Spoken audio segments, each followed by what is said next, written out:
కర్పూరంతో ఈ పరిహారం చేస్తే లక్ష్మీదేవి మీ ఇంట్లో స్థిరంగా కూర్చుంటుంది. మీకు వచ్చే సమస్త కష్టాలు తొలగిపోతాయి. మీ ఇంట్లో ఉండే నకారాత్మక శక్తులు బయటకు వెళ్ళిపోతాయి. మీ ఇల్లు ఎప్పుడూ లక్ష్మీదేవి స్థిర నివాస స్థానం అయిపోతుంది. శుభకార్యాలు కానీ ఇవి కానీ అవి కానీ ఏవి ఆగవు. విపరీతమైనటువంటి సంపదలు మనకు కలుగుతాయి. వాటన్నిటినీ తీసుకొచ్చి పెట్టే ఒక చిన్న కర్పూరంతో చేసే పరిహారం మిస్ అవ్వకుండా పూర్తిగా వీడియోని వాచ్ చేయండి. శ్రీమాత్రే నమః. ఒక రాగి చెంబు నిండా నీళ్ళు తీసుకోండి, శుద్ధ జలం. ఏ సమయంలో? సూర్యాస్తమయం అయిన తర్వాత, అంటే సూర్యుడు వెళ్ళిపోయిన తర్వాత.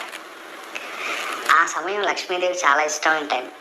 ఓకే, ఆ సమయం లక్ష్మీదేవికి చాలా ఇష్టమైన సమయం, సంధ్యా సమయం అంటాం మనం. ఈ సమయంలో చక్కగా నీళ్లు పట్టుకున్నాం కదా, ఈ నీటిలో ఇంత చిన్న ముక్క కర్పూరం వేయండి, బాగా కలపండి. కలిపి ఒక చెంచా కానీ ఒక పువ్వు కానీ తీసుకొని మన ఇంటి ముఖ్య ద్వారం ఏదైతే ఉంటుంది కదా, మెయిన్ ఎంట్రన్స్ ఏదైతే ఉంటుందో, ఇంటి బయటకు వెళ్ళి చక్కగా నమస్కరించుకోండి. ఓం శ్రీ మహాలక్ష్మి అయి నమః, ఓం శ్రీ మహాలక్ష్మి అయి నమః అంటూ ఆ నీళ్లు చల్లండి. తర్వాత లోపల భాగంలోకి వచ్చి కూడా చల్లండి. తర్వాత ఇల్లంతా కూడా చల్లండి.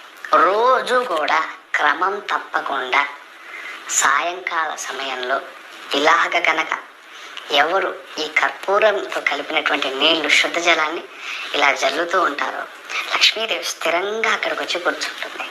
వాళ్ళ ఇంట్లో స్థిర నివాసం అయిపోతుంది ఆ తల్లికి. ఇక మనకి ఇదంటూ లోటు ఉంటుంది, సర్వము వచ్చేస్తాయి. చాలా అద్భుతమైన పరిహారం.